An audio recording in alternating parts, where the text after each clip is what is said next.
जैसा कि last episode में हमने देखा कि जीवू और मोटे लड़के के बीच फाइट हो रही थी और वो दोनों एक दूसरे को हराने के लिए अपनी पूरी ताकत लगा रहे थे। वहीं तभी उनकी लड़ाई अब फिर से होने वाली होती है, लेकिन तभी वहाँ मिस्टर धाई आकर उन्हें रोकता है और फिर उनकी लड़ाई को शांत कराता है। असल में ये मोटा लड़का बुरा लड़का नहीं है और अब मिस्टर धाई सभी को मोटू की कहानी बताता है। असल में मोटू इसी स्कूल के अंदर का स्टूडेंट है जिसने इसी साल एडमिशन लिया है। इस लड़के की सोल म्यूटेटेड स्पिरिट सोल है, यानी उसकी 2 सोल से उत्पन्न होने वाली एक सोल है और ये म्यूटेटेड सोल बहुत खतरनाक है और इस वजह से मोटू बहुत ज्यादा ताकतवर है। लेकिन ये मोटू अभी अपने स्पिरिट सोल को काबू नहीं कर पाता और इस वजह से इसकी स्पिरिट सोल इसके इमोशंस को भी चेंज कर देती है और ये मोटू अपने आसपास वाले लोगों को नुकसान पहुंचाने लगता है। मोटू को इस वजह से कई सारी लड़कियों से अट्रैक्शन भी होने लगता है, लेकिन अभी तक जितनी भी इसकी गर्लफ्रेंड बनी थी उन सभी ने इसको धोखा दे दिया है,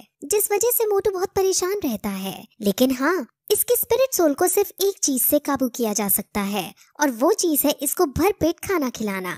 ये सब सुनकर बाकियों को बहुत अजीब लगता है क्योंकि यहाँ आकर वो बहुत अजीब अजीब चीजों का सामना कर रहे थे और उन्हें समझ आ जाता है कि ये सच में एक मॉन्स्टर स्कूल है। अब मिस्टर धाई उसे बाकी स्टूडेंट से इंट्रोड्यूस कराता है। वहाँ अब ऑस्कर भी आता है जो उन सबको अपना इंट्रोडक्शन देता है और वो निंग रोंग रोंग के सामने अपनी हेकड़ी भी दिखाने की कोशिश करता है, यानी उसे इम्प्रेस करने की कोशिश करता है। उसने अपनी बियर्ड भी कटवा ली होती है, लेकिन निंग रोंग रोंग इससे बिल्कुल इम्प्रेस नहीं होती, बल्कि उसे इसके इस पागलपन पर इरिटेशन होने लगती है। अब फिर वहाँ स्कूल का दिन आता है और जीवू समझ जाती है कि ये दिन तो वही है जो पहले शॉपकीपर बने हुए थे और इन्हीं से इन्होंने वो हेयर क्रिस्टल खरीदा था। असल में वो शॉपकीपर का काम भी करते हैं और यहाँ के डीन भी हैं। वो फिर सब बच्चों को एक लाइन में खड़ा करते हैं और फिर उन्हें टास्क देना शुरू करता है। वो सबसे पहले निंग रोंग रोंग को और ऑस्कर को बुलाकर उनसे इस जगह के 20 राउंड मारने को कहता है और उन्हें भेज देता है। बाकी बच्चों को वो मिस्टर धाई से यहाँ के रूल समझाने को कहता है और फिर टैंग शैंग को अपने ऑफिस में मिलने के लिए बुलाता है।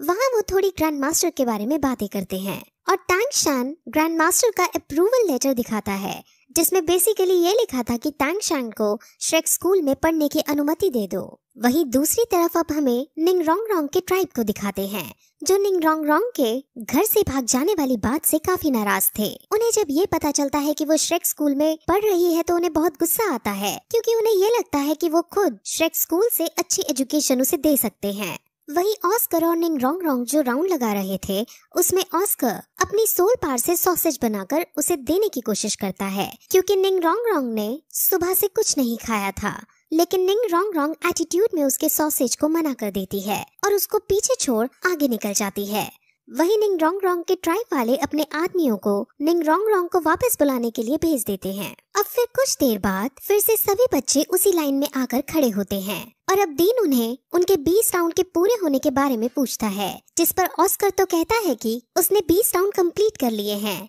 लेकिन निंग रोंग रोंग से पूछे जाने पर वो ऑस्कर खुद ही पहले बोलकर ये कह देता है कि हाँ उसने पूरे कर लिए हैं। अब वो ऑस्कर को आगे बुलाकर उसे शाबाशी देते हैं और फिर तुरंत उसे 20 राउंड और मारने के लिए कह देते हैं। ये सुनकर ऑस्कर को बुरा तो लगता है, लेकिन अपनी टीचर की बात को वो मना नहीं कर सकता था, जिस वजह से वो 20 राउंड फिर से मारने के लिए चला जाता है। असल में उन्हें समझ आ गया था कि निंग रोंग रोंग ने 20 राउंड नहीं मारे हैं और ऑस्कर ने झूठ बोला है। ऑस्कर ने तो पहले 20 राउंड कंप्लीट कर लिए थे, लेकिन उसने निंग रोंग रोंग के लिए झूठ बोला था। अब वो निंग रोंग रोंग को डांटने लगते हैं और ऐसा करने पर निंग रोंग रोंग को भी गुस्सा आ जाता है और वो अपने टीचर से पलटकर ऊंची आवाज में बोलने लगती है और कहती है कि ये सिर्फ एक स्कूल है और कोई जंग का मैदान नहीं जो हर बात मानी ही जाए। असल में निंग रोंग रोंग का ट्राइब बहुत बड़ा और शक्तिशाली ट्राइब था, जिस वजह से वो हमेशा एरोगेंसी और घमंड में रहा करती थी और वो सबसे उल्टा उल्टा ही बोला करती थी। अब डीन उसको इस स्कूल से बाहर चले जाने को कहता है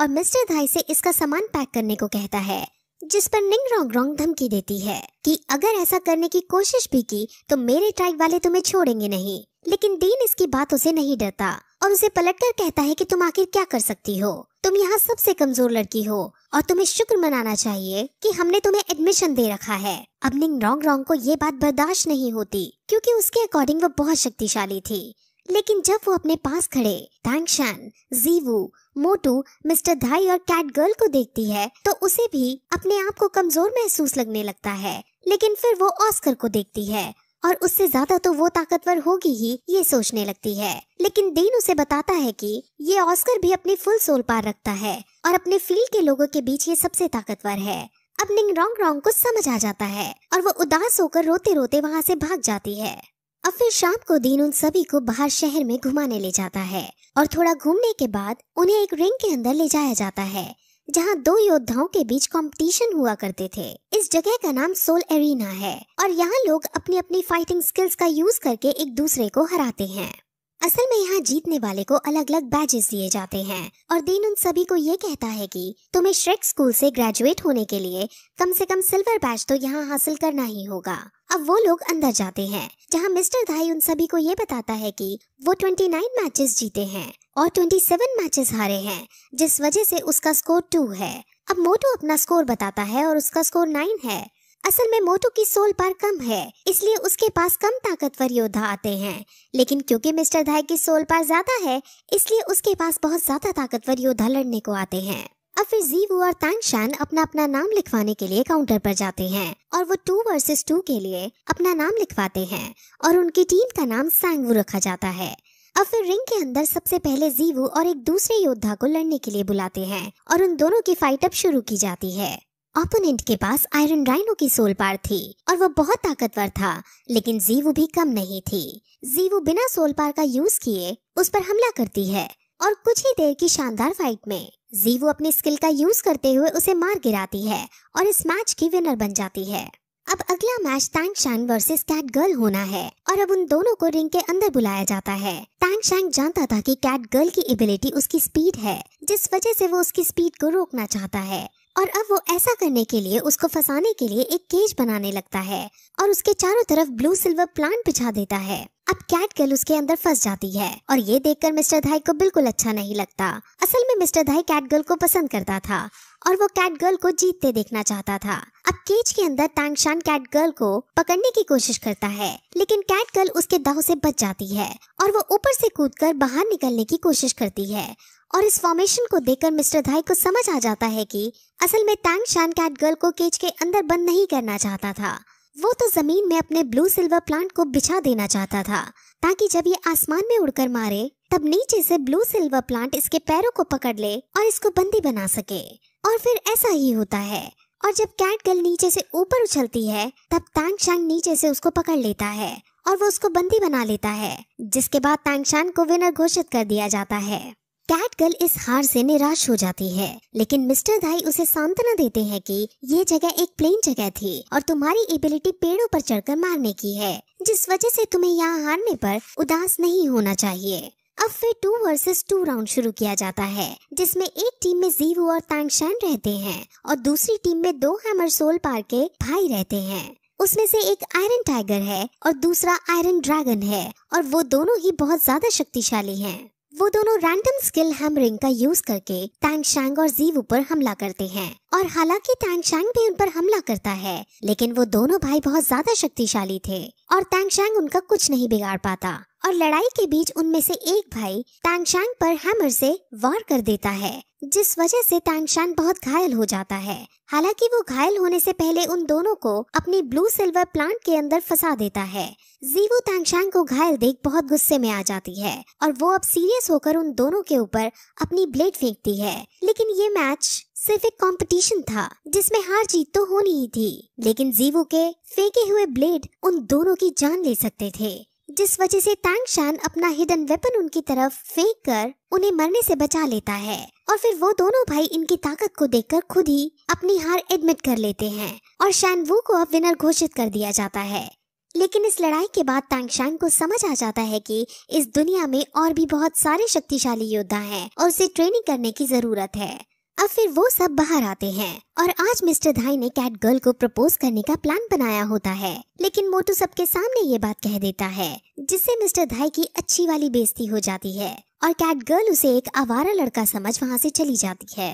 अब फिर जीवू और टैंग चैंग भी आपस में बातें करते हैं और फिर वापस स्कूल की तरफ आने लगते हैं। वहाँ स्कूल के एंट्रेंस पर वो मिस्टर धाई को निंग रोंग रोंग से झगड़ते हुए देखते हैं और निंग रोंग रोंग इतनी बदतमीजी से बात कर रही होती है कि मिस्टर धाई को गुस्सा आ जाता है और वो तुरंत उसे मारने के लिए आगे बढ़ता है, लेकिन टैंग चैंग उसे रोककर अपने गुस्से पर काबू करने को कहता है, जिसके बाद मिस्टर धाई उसको वहीं छोड़ खुद अंदर चला जाता है। अब उसके जाने के बाद निंग रोंग रोंग टैंग चैंग को कहती है कि तुम जाकर मिस्टर धाई को जान से मार डालो। अगर तुम ऐसा करोगे तो हमारी ट्राइब तुमको बहुत सारे पैसे देगी और तुम्हें हमारे क्लैन में एक अच्छी पोजीशन भी दे दी जाएगी। अब टैंग चैंग ये सब सुनकर उसे मना कर देता है क्योंकि उसके लिए इस सब का कोई महत्व नहीं था और वो उसको सुधरने के लिए कहकर चला जाता है। वो फिर अपने पास खड़े ऑस्कर से उसकी मदद करने को कहता है, लेकिन अब ऑस्कर भी मना कर देता है। निंग रोंग रोंग बहुत शौक होती है और कहती है कि तुम तो मुझे पसंद करते हो, फिर भी मेरी साइड नहीं ले रहे हो,